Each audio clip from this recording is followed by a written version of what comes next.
Maraming salamat sa pagbisita sa channel na ito. Sa video na ito, pag-uusapan natin kung paano nga ba maging fluent sa pagsasalita ng English. Pag sinabi nating fluent, ito na yung makikita or maririnig ng mga tao sa'yo na parang sanay na sanay ka na talagang magsalita. Gusto mo bang matuto niyan? Yung magsalita ng English ng tuloy-tuloy.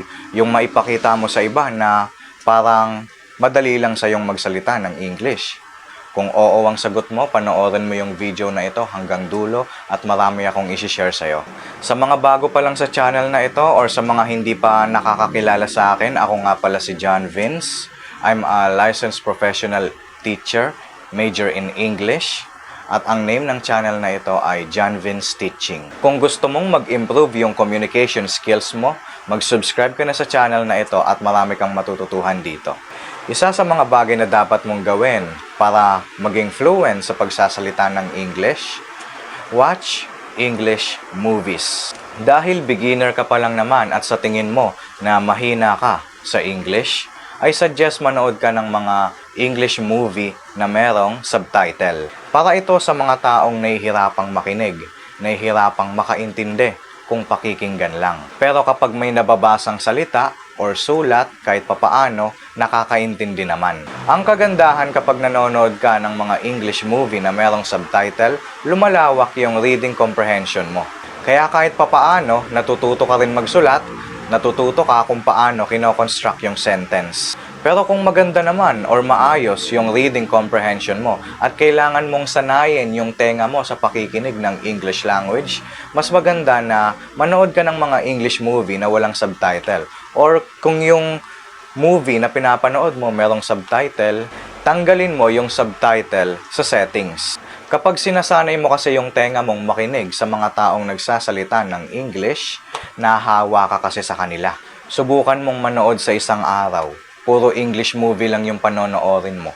Manood ka ng 3 to 5 English movies. Tapos magsalita ka ng English randomly. Mapapansin mo na parang na-adapt mo kung paano sila magsalita.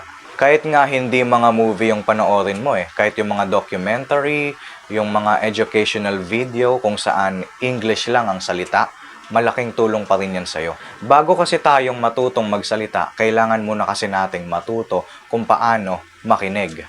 Kung ang mga pinapakinggan mo ay mga Tagalog, di matututo ka kung paano magsalita ng Tagalog. Kaya kung ang pinapakinggan mo ay puro mga English yung salita, di matututo ka kung paano magsalita ng English. Isipin mo to, yung mga baby, paano sila natuto magsalita? Di ba natuto muna silang makinig, natuto muna silang mag-observe? Kung ano yung mga napapakinggan nila habang lumalaki sila, yun din yung nasasalita nila. Kaya ikaw, kung puro mga Tagalog movie yung mga pinapanood mo, kung gusto mong maging fluent sa pagsasalita ng English, palitan mo sila ng mga English movie. Para unti-unti kang masanay sa pakikinig at sooner or later, matututo ka na kung paano magsalita. Next tip kung paano maging fluent sa pagsasalita ng English, watch English contents. Manood ka ng mga content na nagtuturo ng English language. Kung nahihirapan kang makinig sa mga native speaker, mas maganda na makinig ka muna sa mga Filipino teacher. Mas maganda kung ang mga Filipino teacher na panonoorin mo ay yung mga Filipino teacher na English talaga sila magsalita. Yung mga Filipino teacher kasi kapag nagsasalita ng English, mas clear yung accent nila para sa atin. Okay lang din naman kung yung mga panonoorin mong Filipino teacher ay nagsasalita ng Tagalog. Yun ay kung ang habol mo pa lang naman sa kanila ay yung matuto kung paano mag-construct ng sentence. Kung ang habol mo pa lang naman ay matuto sa grammar. Pero kung sa tingin mo na marami ka nang alam sa grammar at marunong ka namang umintindi ng mga binabasa mong English, mas maganda na ang panoorin mo ay yung mga Filipino teacher na pure English talaga ang salita. Next tip kung paano maging fluent sa English, read English books. Ito na yung pinaka-basic sa lahat ng gagawin mo. Magbasa ng mga English book. Kung gusto mong maging fluent sa pagsasalita ng English, magbasa ka ng English book. Kung gusto mong matuto magsulat, kung gusto mong matuto mag-construct ng sentence, magbasa ka ng mga English book. Pwede mong basahin yung mga English book na nagtuturo ng grammar. Pwede mo ring basahin yung mga English book na nagpapabasa ng kwento. Kapag ang pinanood mo ay yung mga English book na nagtuturo ng English grammar, matututo ka ng mga tama at maling construction ng sentence. Kapag ang binasa mo naman ay yung mga English book na merong kwento, merong story, doon ka na natututo kung paano i-apply yung English knowledge na meron sa'yo. Kasi yung English language, second language lang naman natin yan.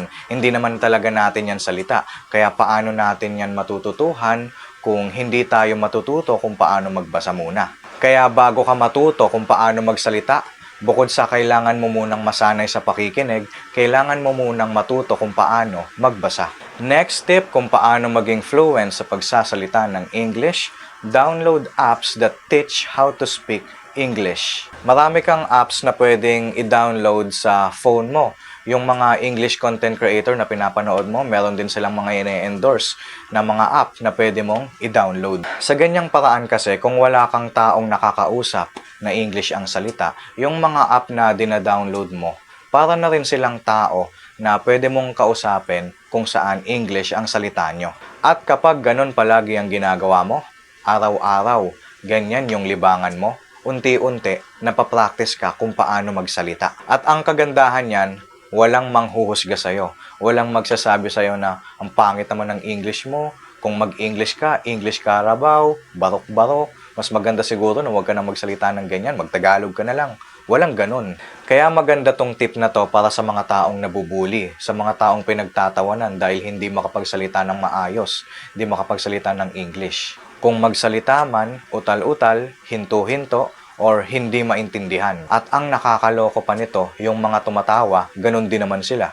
Pero kung meron namang taong tumutulong sa'yo kung paano magsalita ng English, sabihin na natin kamag-anak mo or kaibigan, kahit wag ka nang mag-download ng mga app na kumakausap sa'yo ng English. Pero bihira lang naman sa atin yun, di ba? Kaya yung mga app na yan na pwedeng i-download, yan ang isa sa mga makakatulong sa atin kung paano maging fluent magsalita ng English. Kaya kapag nasanay ka ng kumausap ng mga apps kung saan English ang salita, pagdating sa totoong tao, hindi ka na masyadong mahihirapan.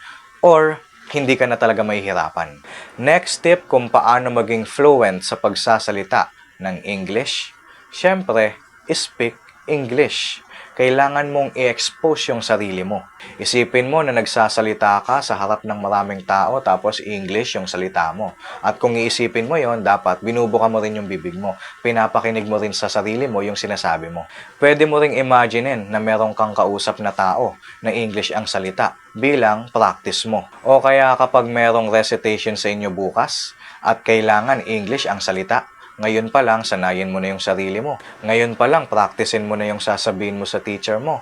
Practicein mo na yung sasabihin mo sa harap ng classmates mo. At isa pa, pwede mo rin kausapin yung sarili mo. Sikapin mo na huwag magsalita ng Filipino language, dapat English language lang. Pure. Habang naguhugas ka ng pinggan, habang nagwawalis ka, habang nanonood ng TV, kausapin mo yung sarili mo.